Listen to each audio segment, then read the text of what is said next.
Hello student, आज हम lesson chemical kinetics में जो आगे टॉपिक पढ़ने वाले हैं उसका नाम है मॉलिक्यूलैरिटी। हिंदी में इसको क्या कहते हैं? आणविकता। तो मॉलिक्यूलैरिटी या आणविकता क्या होती है? अगर हम कभी भी कोई बैलेंस्ड इक्वेशन लिखें, केमिकल इक्वेशन जो पहले ही हमने बैलेंस की हुई है, तो रिएक्टेंट यानी अभिकारक के जितने भी नंबर ऑफ मॉलिक्यूल्स यानी अभिकारक के कुल अणुओं की जो संख्या होती है वो कहलाती है मॉलिक्यूलैरिटी या आणविकता। बच्चों एक बार फिर से बता रहे हैं, total number of molecules of reactants in a balanced chemical equation, it is called मॉलिक्यूलैरिटी।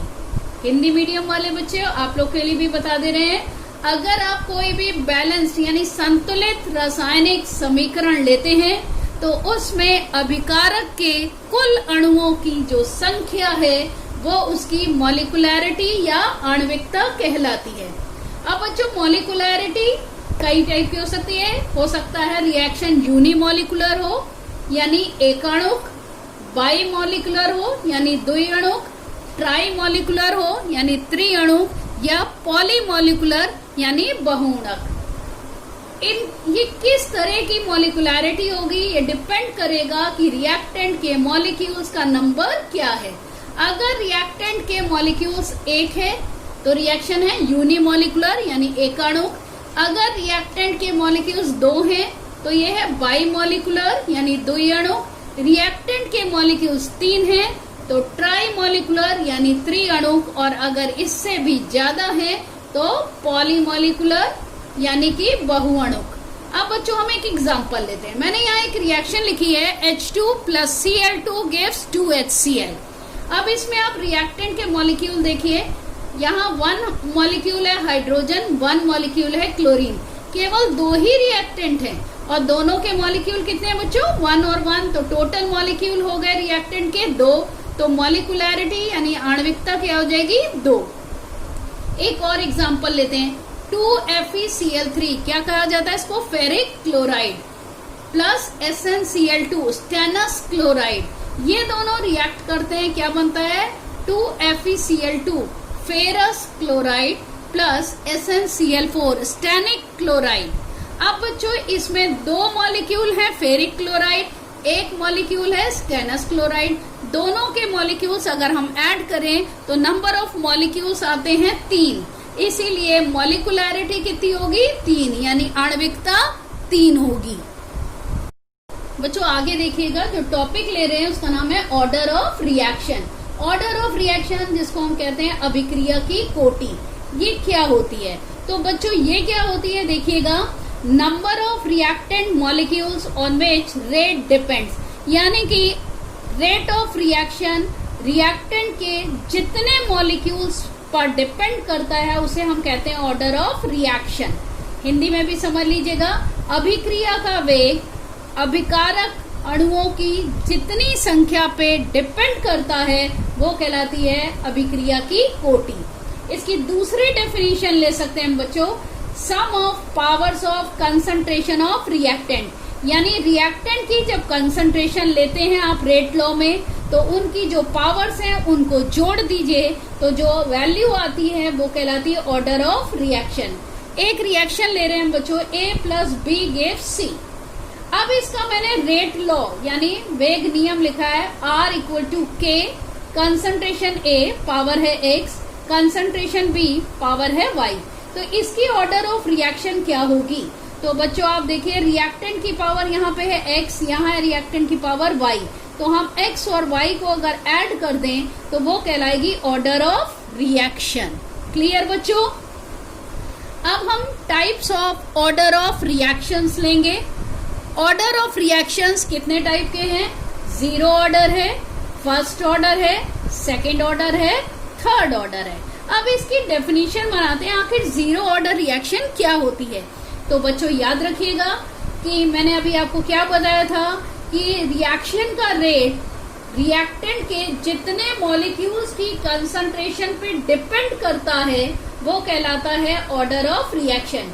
तो 0 ऑर्डर रिएक्शन का क्या मतलब हुआ कि ऑर्डर ऑफ रिएक्शन रिएक्टेंट के मॉलिक्यूल्स की कंसंट्रेशन पे डिपेंड नहीं करता है, इसीलिए वो क्या है, जीरो ऑर्डर रिएक्शन।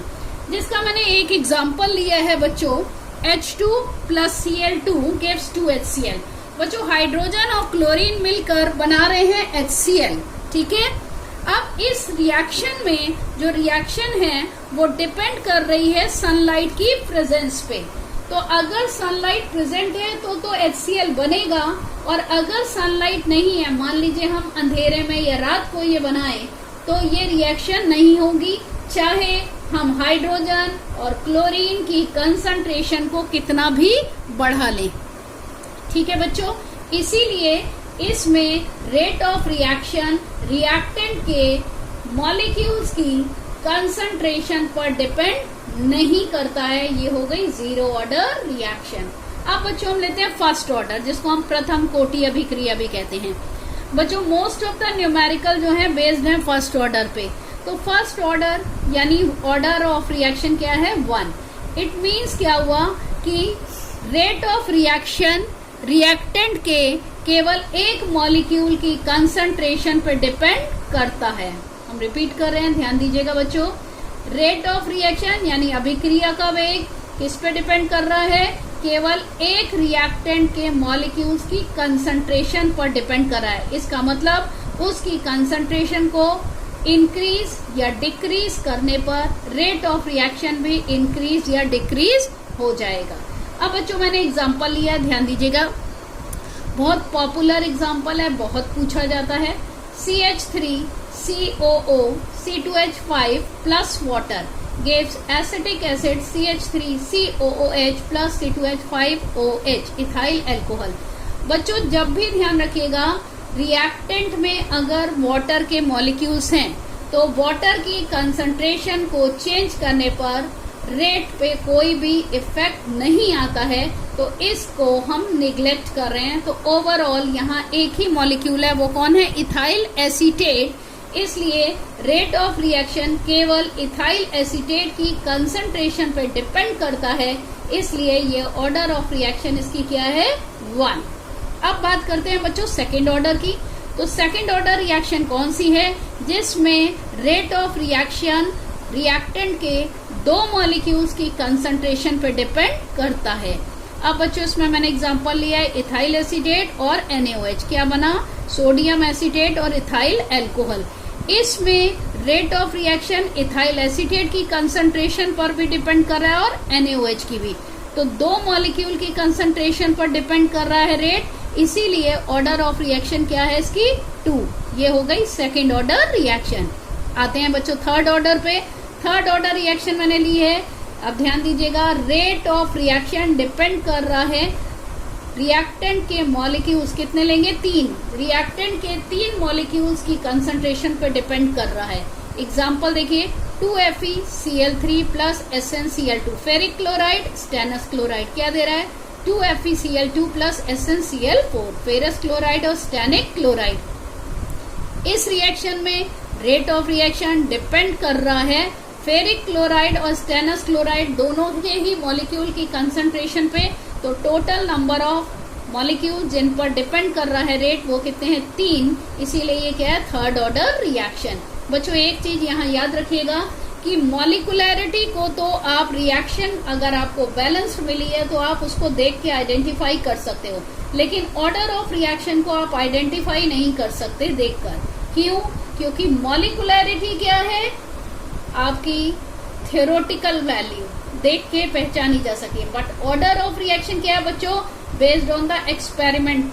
तो ये प्रैक्टिकल वैल्यू है, एक्सपेरिमेंट करने पर देखा जाता है कि कितने मॉलिक्यूल्स की कंसंट्रेशन को चेंज करने पर रेट में चेंज आ रहा है, उसके बेस पे ही ऑर्डर ऑफ रिएक्शन निकाली जाती है। नेक्स्ट वन, मॉलिकुलैरिटी कभी 0 नहीं हो सकती, फ्रैक्शन में नहीं हो सकती, नेगेटिव नहीं हो सकती, बट ऑर्डर ऑफ रिएक्शन 0 भी पॉसिबल है, नेगेटिव भी पॉसिबल है और फ्रैक्शन में भी पॉसिबल है। बच्चों यहाँ पे एक छोटा सा टॉपिक मैं और इंक्लूड करना चाह रही थी, उसका नाम है pseudo unimolecular reaction. In Hindi it is called आभासी एकाणुक अभिक्रिया।